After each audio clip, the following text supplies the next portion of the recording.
सुप्रभात बच्चों, मैं आपका हिंदी विषय अध्यापक अर्जुन तुंदवाल आप सभी का हार्दिक स्वागत करता हूं, अभिनंदन करता हूं। आज हम कक्षा 12 की पुस्तक से कन्हैयालाल मिश्र प्रभाकर की रचना मैं और मैं पर चर्चा करेंगे। जो इनकी रचना है उसका नाम है मैं और मैं, जो कि एक निबंध संग्रह है, एक ललित निबंध जिसे कह सकते हैं। तो इस निबंध की शुरुआत करने से पूर्व मैं आपको बता दूं कि कवि का परिचय आप सभी को आना चाहिए। अगर किसी ने कवि परिचय नहीं पढ़ा है तो विस्तृत अध्ययन करने के लिए कन्हैयालाल मिश्र प्रभाकर जी का जो परिचय का जो वीडियो है वह अवश्य देखें। एक आमतौर पर 1 मिनट के लिए मैं आपको इनका परिचय और बता देता हूँ। कन्हैयालाल मिश्र प्रभाकर जी एक स्वतंत्रता सेनानी थे। इनका जन्म 29 मई 1906 देवबंद गांव सहारनपुर उत्तर प्रदेश में हुआ है। इनकी जो मृत्यु हुई है वह 9 मई 1995 को हुई है। पिता का नाम रमादत्त मिश्र, पिताजी बड़े शांत स्वभाव के थे और माताजी इनकी उग्र स्वभाव की थी। इनका जो मुख्य कार्य क्षेत्र रहा है वह पत्रकारिता के क्षेत्र में रहा है। इनकी जो प्रमुख पत्रिका है ज्ञानोदय, इसके साथ साथ नया जीवन और विकास भी हैं। रामधारी सिंह दिनकर ने इनको शैलियों का शैलीकार कहा है। पद्मश्री से इनको नवाजा गया है। खुर्जा उत्तर प्रदेश में इन्होंने आरंभिक शिक्षा प्राप्त करी और बाद में अपने स्वाध्याय की प्रेरणा से ही शिक्षा ग्रहण करते रहे हैं। अब हम पाठ की तरफ चलते हैं। देखो, जब ये पाठ पढ़ते हैं तो आमतौर पर ये निबंध है जिसको पढ़ने में बड़ा जोर आता है। निबंध को पढ़ते हैं तो कुछ समझ में नहीं आता है, तो इस निबंध को भी हम एक कला के साथ पढ़ेंगे तो हमारे आराम से समझ में आ जाएगा। और इसके बारे में बिल्कुल आसान भाषा से एक बार आप सुनोगे तो आपको ये पाठ कभी भूल नहीं पाओगे। देखो, मैं और मैं निबंध है ना, ये ललित निबंध है, इतनी सी बात हो गई। इसके बाद अगर हम बात करें तो इनकी एक रचना पढ़ी थी, जिए तो ऐसे जिए। तो मैं और मैं जो पाठ इन्होंने लिखा है वह इनकी जो रचना है जिए तो ऐसे जिए शीर्षक से लिया गया है। अब इस पाठ में 3 मुख्य बातों पर ध्यान दिया गया है। कहने का मतलब ये संदेश इस निबंध के माध्यम से दिया है। पहला संदेश तो यह है कि मनुष्य को हमेशा अपने विषय में ही सोचना चाहिए, दूसरों की कभी चिंता नहीं करनी चाहिए, अपने कर्तव्यों का पालन करते रहना चाहिए, दूसरों के कर्तव्य का आप ध्यान न दें। अगली बात, अगर आप दूसरों के बारे में सोचते हो तो उसको सोचकर न तो दुखी होवे न सुखी होवे।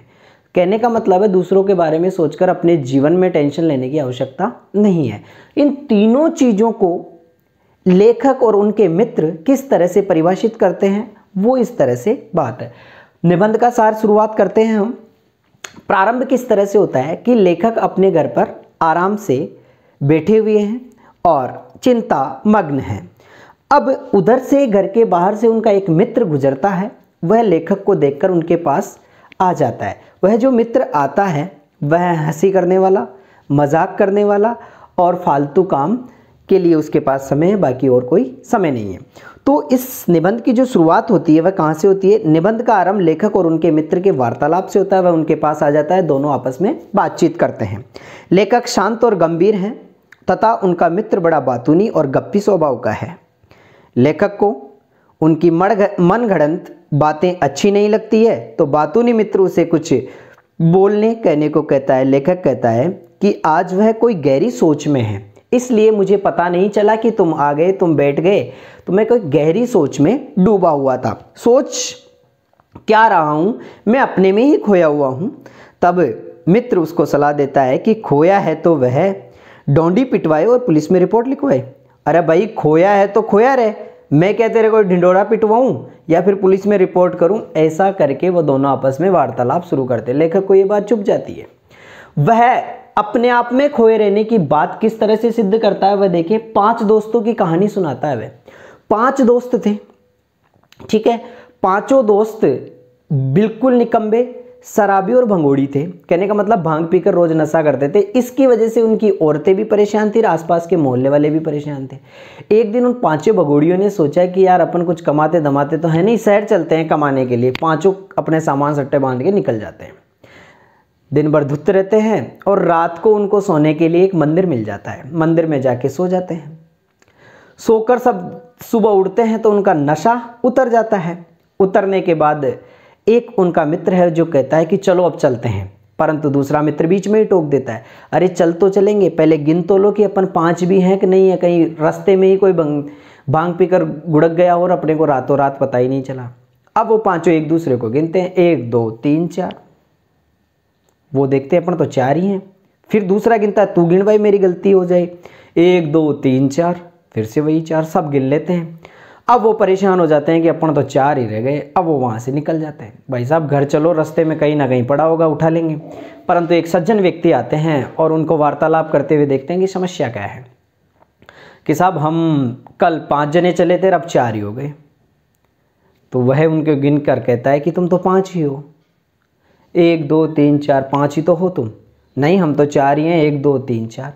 कहने का मतलब यह है कि उसने कहा कि तुम खुद को तो गिन नहीं रहे हो और इन चारों को गिन रहे हो। कहने का मतलब अपना खुद का तो तुम्हें पता ही नहीं है और दूसरों के बारे में तुम सोच रहे हो। मनुष्य को अपने विषय में सोचना चाहिए।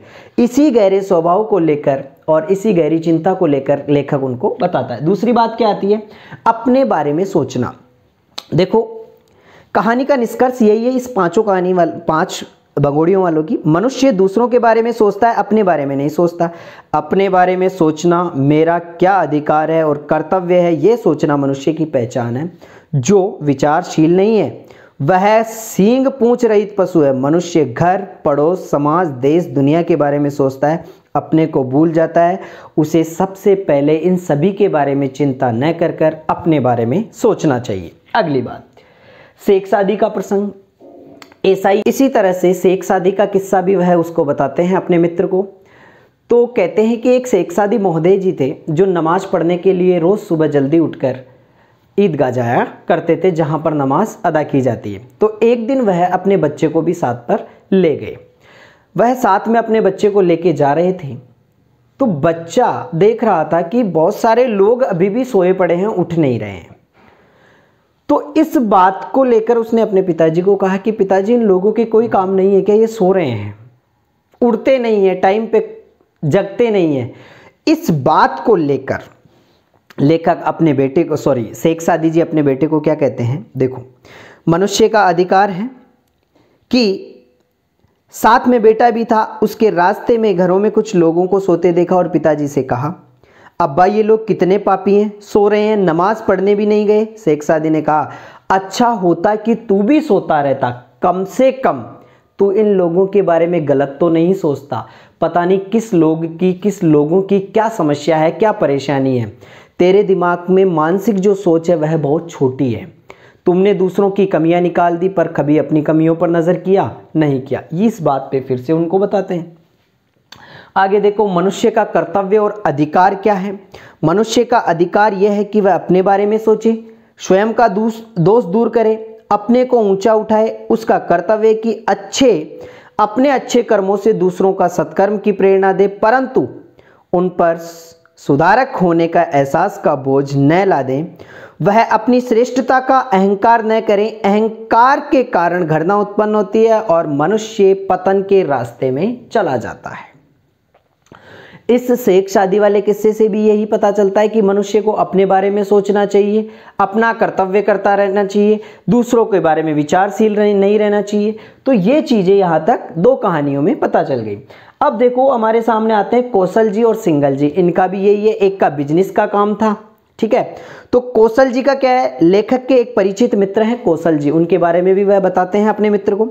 उन्होंने अपने जीवन में एक के बाद एक अनेक काम किए, किसी काम में असफल होने पर निराश नहीं होते थे, शीघ्र ही नया काम शुरू कर देते थे। अंत में एक पत्रकार बने और अब सफल जीवन बिता रहे हैं। कहने का मतलब उन्होंने एक नहीं, कम से कम भी नहीं तो अपने जीवन में 10 काम शुरू किए। कभी बर्तन बेचे, कभी कपड़े बेचे, कभी क्या खरीदा, कभी कौन सा धंधा किया, कभी बीमा एजेंट बने, कभी क्या करे, परंतु लास्ट में जाकर उन्हें सक्सेस, मतलब कहने का मतलब अपना कर्तव्य कर रहे हैं, दूसरों की चिंता नहीं कर रहे हैं और निरंतर निराश न हो रहा और निरंतर कर्मशील रहना ही उनकी सफलता का रहस्य है।